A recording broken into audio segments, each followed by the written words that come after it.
Für die monotheistischen Traditionen, wie sie vom Judentum und Christentum auch geprägt werden, ist die vereinende Figur Abraham. Deswegen sprechen wir auch ja von den abrahamitischen Religionen. Abraham spielt im Koran auch für den Islam eine besondere Rolle. Er ist derjenige, der nach Gott sucht, aufrichtig nach Gott sucht und der alle anderen Gottheiten selbst negiert und am Ende des Tages selbst erkennt, dass Gott der eine sein muss.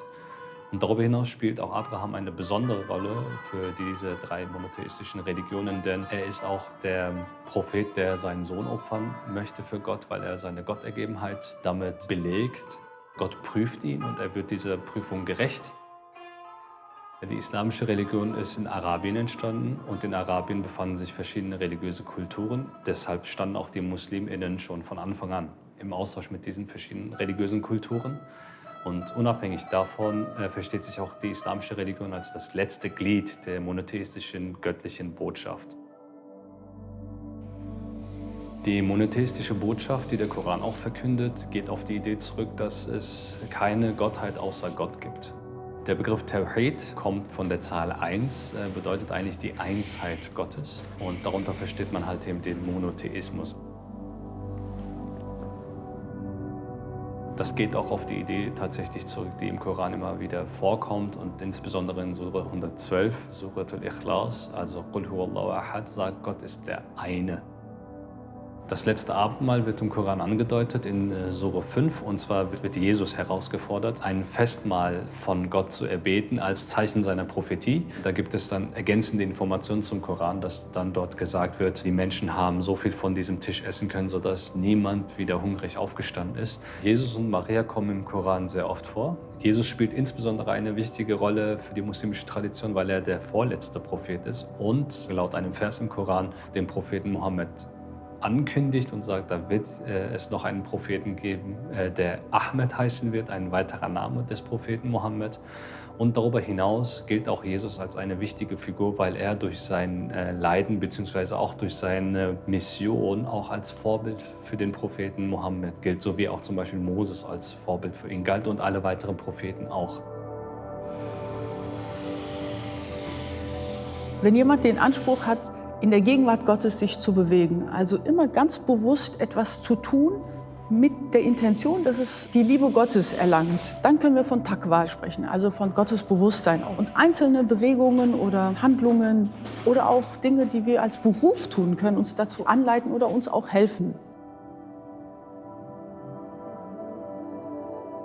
Taqwa ist einer der zentralen Begriffe der islamischen Religionspraxis, aber auch der Spiritualität schlechthin. Häufig assoziiert man damit den Begriff der Gottesfurcht, wobei dieser Begriff schon längst veraltet ist. Besser ist da von Gottes Bewusstsein zu sprechen, sich Gottes bewusst zu sein, seiner gegenwärtigen Präsenz in allem und um mich herum quasi. Es ist eine Bewusstseinsebene, die impliziert, dass ich mich nicht selbst denken kann, ohne Gott zu begreifen. Din ist ein arabischer Begriff und kommt unterschiedlich im Koran vor. Das ist Gottverbundenheit, als ein Weg zu Gott.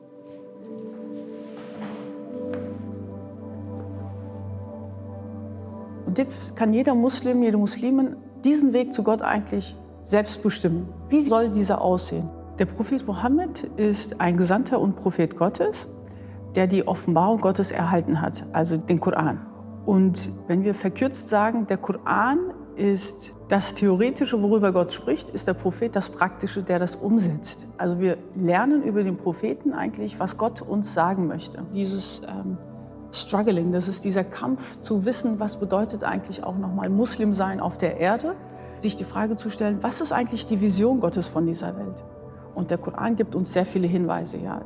Beispielsweise jetzt ein ganz aktuelles Beispiel zu nehmen, ist eben Klimaschutz. Also dass ich mir bewusst werde, dass Gott mir eine Schöpfung gegeben hat, die ich eigentlich bewahren soll. Und wie kann dieses Bewahren aussehen? Wo und wie kann ich damit anfangen? Der arabische Khalifa-Begriff ist tatsächlich ein Begriff, der im Koran vorkommt. Also Khalifa Gottes, Khalifullah zu sein, wird übersetzt als Stellvertretung Gottes. Das finde ich einen sehr problematischen Begriff. Das hört sich sehr anmaßend an, als könnte ich Gott irgendwie hier auf Erden vertreten. Ich benutze eher die Bezeichnung, das in die Nachfolgeschaft eigentlich zu stellen. Also so ähnlich wie auch in der islamischen Tradition der Begriff Khalifa benutzt worden ist. Also man vertritt jemanden oder man ist die Nachfolge von jemandem. Und Gott kann ich überhaupt nicht vertreten. Aber ich weiß, dass Gott mir Anlagen gegeben hat und jeder Mensch hat unterschiedliche Anlagen, also Potenziale gegeben hat. Und die Aufgabe des Menschen ist, diese Potenziale in sich zu entdecken. Und das ist gleichzusetzen eigentlich mit seinem Khalifa-Sein. In dem Moment, wo ich weiß, ich könnte eine sehr gute Chirurgin werden, weiß ich, das ist eigentlich mein Khalifa-Sein, eine gute Chirurgin zu sein und das auf die beste Art und Weise dann tatsächlich umzusetzen. Musliminnen sind nicht die Muslime als homogene Masse, sondern unglaublich verschieden.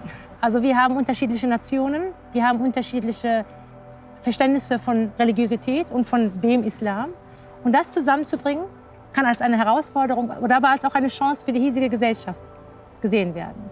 Wenn wir auch von Musliminnen heute sprechen, können wir auch natürlich von einer europäischen Prägung sprechen. Die Intensität des interreligiösen Austausches und die Fragen, die durch entstehen, führen natürlich dazu, dass es eine europäische Prägung der muslimischen Tradition gibt. Aber hier muss man auch tatsächlich vorsichtig sein.